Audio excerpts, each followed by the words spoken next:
таманнои сиҳатмандии шумо нашрinaви барномаи хабариро аз студияи марказии радиои Озодӣ тақдим мекунем. имрӯз 23 март аст ва нахуст сархати мавзӯи барнома.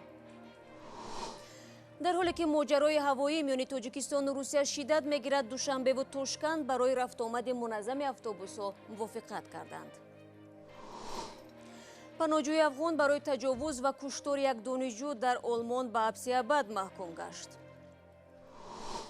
ва дандонҳои динозаврро шикастанд ё дар чин фаромӯш шудааст. масъулини боғи навтаъсиси дунёи афсонаи душанбе дар ин бора чӣ мегӯянд? وقتی وای با همون شکستگی بود این خدا این کی میشکرد اینجا هیچ که حق نداره درش شکنی نمیسو خودش شکستگی بودم خیر.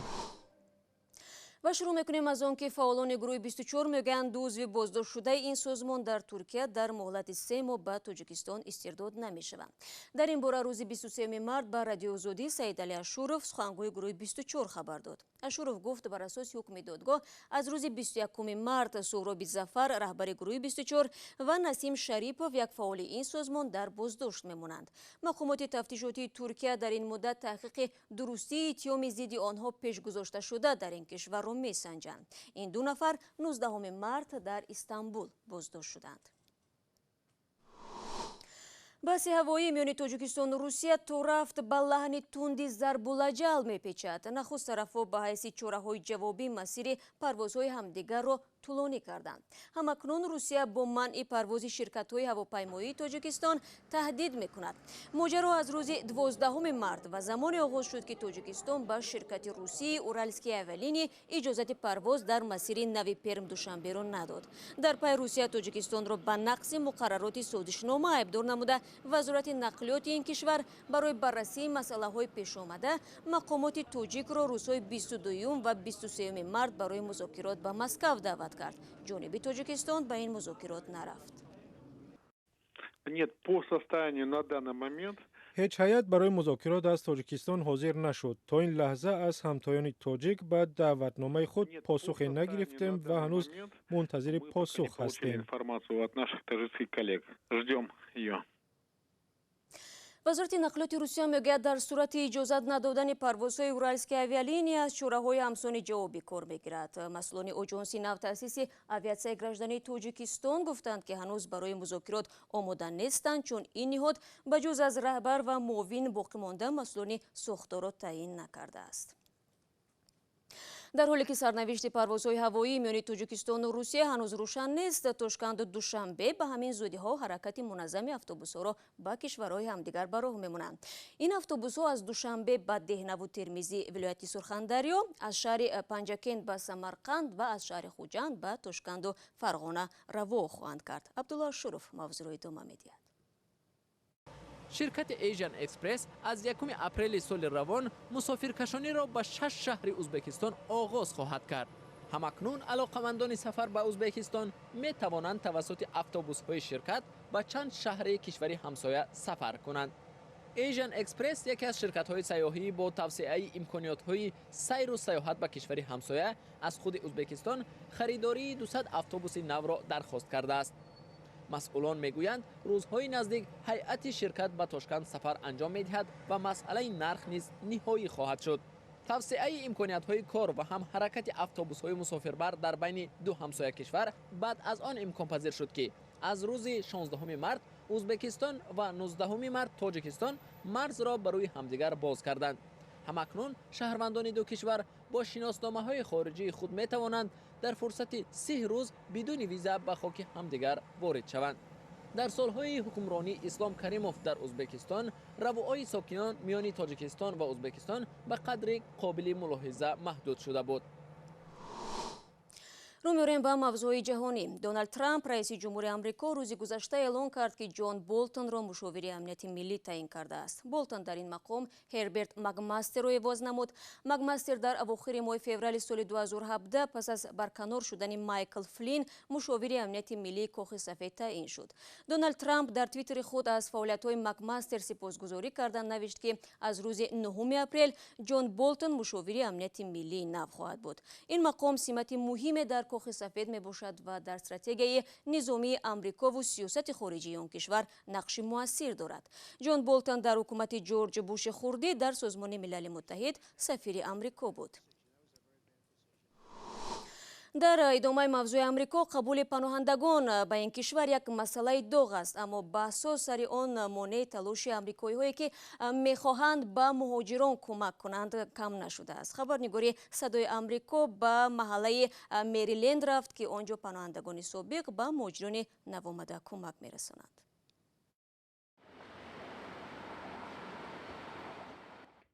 سحر 11 ساله و خواهرانش خانه را برای یک عائله مهاجر از افیوپیا آماده می‌کنند. برای کمک آمدم. خرسندم. سحر نیز پناهجو است. با اهل عائله چند ماه پیش از افغانستان آمدند و در این محله زندگی می‌کنند. وقتی آمدند خانه مجهز گرفتند. اکنون می‌خواهند نیکی را به دیگران برگردانند. وقت اینجا آمدم گیج بودم. حالا احساس خوب دارم چون همین گونه وضع مشکلی را دیدم.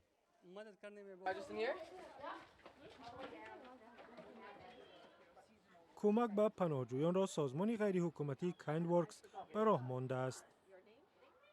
So we work with the resettlement agencies. We find out from them ما از سازمان‌های تقسیم مهاجران درباره عائله‌هایی که می‌آیند اطلاع می‌گیریم. بعد به اعضای خود می‌گوییم که ما برای یک خانه این اشیا را لازم داریم.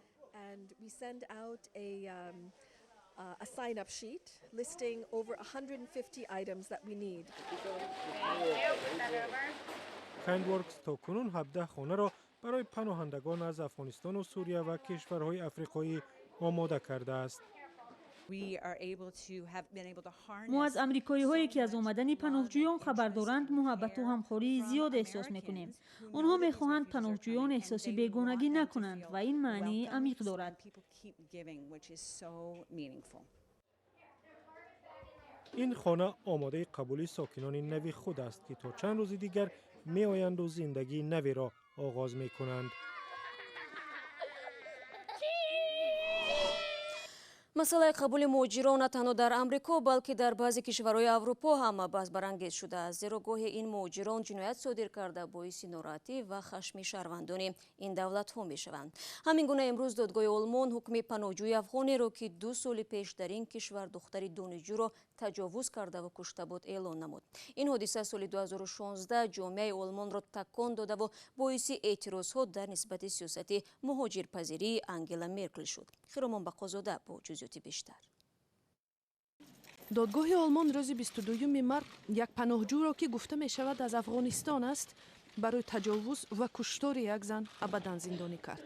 ҳусейн ховарӣ ки соли 2015 ба ягон санад вориди олмон шуд эътироф кард ки моҳи октябри соли 2016 ба духтари 19-сола Мария Ладенбургер дар шаҳри ҷанубу ғарби Фрайбург ҳамла кард.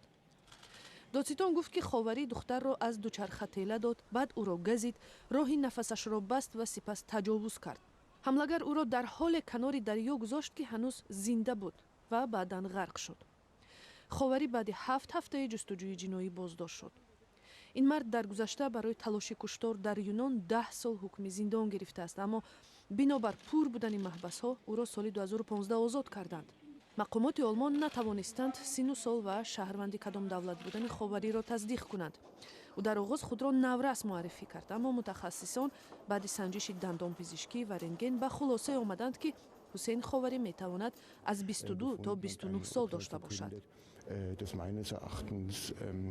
تا زمانی که مجرم برای جامعه خطرناک است، یعنی تا زمانی از بین بردن تهدید، او در زندان خواهد بود. این قضیه نمایش‌های اعتراضی را علیه صدر اعظم آلمان آنگلا مرکل برپا کرد. بر پایه قانون‌های آلمان حکم زندان ابد 15 سال زندانی به امکانیت بازنگری پرونده را در نظر می‌گیرد و زندانی بعد آزاد شدن تحت نظارت امنیتی قرار نمی‌گیرد. شما برنامه خبری رادیو آزادیро тамошо доред. либосҳои версачи ва шанел ки аз сӯи дузандагони қирғизистонӣ омода мешаванд то рафт дар бозорҳои кишварҳои собиқ шӯравӣ бештар мегарданд. шояд кам касоне медонанд ки барчаспу тамғаҳои тақаллубӣ ин брендҳои маъруфи ҷаҳонӣ дар маркази шаҳри бишкек фурӯхта ва худи либосҳо дар таххонаҳои оддӣ омода мегарданд. дар гузориши навбатӣ бо тафсил дар ин бора нақл мешавад.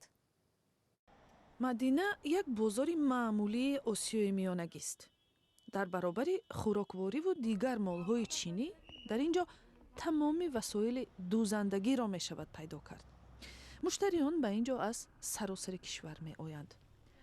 яклухтфурӯшҳо онҳое ки ба тиҷорати васоили дузандагӣ машғуланд ба таҳхонаҳои бозор мефароянд.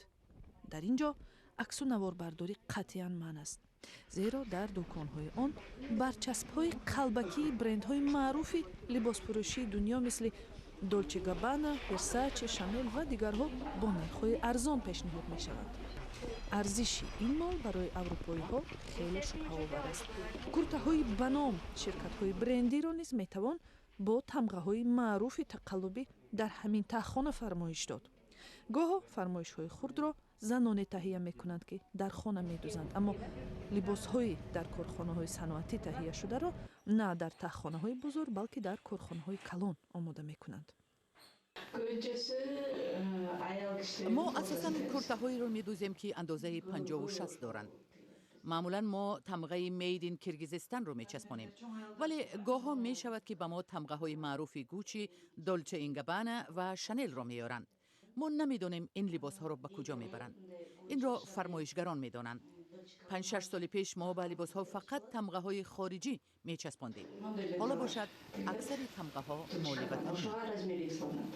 онҳое ки солҳои тӯлонӣ бо тиҷорати либос сару кор доранд мегӯянд ин гуна молҳо ба Русия ва Қазоқистон содир мешаванд. ин қочоқ аст, вале бо ин вуҷуд дар бозор талабот дорад. одамон талош мекунанд ки барои нонашон пул ёбанд. ман фикр мекунам ширкатҳо чандон зиён намебинанд. ин бозор дар асоси талаботи фармоишгарон ба вуҷуд омадааст. дар асл дар Русия тамоюли пӯшидани нусхаи либосҳои ширкатҳои брендӣ мавҷуд аст. дар Чину Туркия низ чунин аст. соли гузашта чандин бренди маъруфи ҷаҳонӣ ба гумруки Қирғизистон муроҷиат карда дархост намуданд то аз содироти либосе ки тамғаҳои тақаллубӣ доранд пешгирӣ шавад. баъзе аз ширкатҳои номдор шояд тасаввур намекунанд ки молҳо бо тамғаи онҳо дар минтақаҳои оддии канораи Қирғизистон омода мешаванд. бармегардем ба Тоҷикистон. динозаври дандон рехта ва ё шояд дандон шикаста дар боғи тосатасиси дунёи Афсонаи душанбе мояи ҳазлу шӯхии корбарони шабакаҳои иҷтимоӣ шудааст. баъзе ҳатто навиштанд ки чун динозавр кӯдак аст, дандонҳои ширии он рехтаву ба зудӣ бояд дандонҳои курсиаш сабз шавад. шодмони ятим ба тамошои ин динозаври акнун маъруф рафт. дандонҳои шикастаи ин динозавр дар боғи нави пойтахт баҳси зиёдеро миёни сокинон ва корбарони шабакаҳои иҷтимоӣ барангехт. гурӯҳи рафтори мардумро дар рӯзи ид танқид мекунанд, гурӯҳи дигар масъулонро ки динозаври пастсифат сохтаанд. масъулони боғ мегӯянд динозаврро бедандон оварда буданд. не вақте ки мо он айчи овардем, вақти чӣ мегӯям транспортировка овардан, вақти вай ба ҳамун шикастагӣ буд. ин худа ин ки мешкард инҷа ҳеҷ ки ҳақ надорад дароз шикани намисол худаш шикастагӣ будам хе.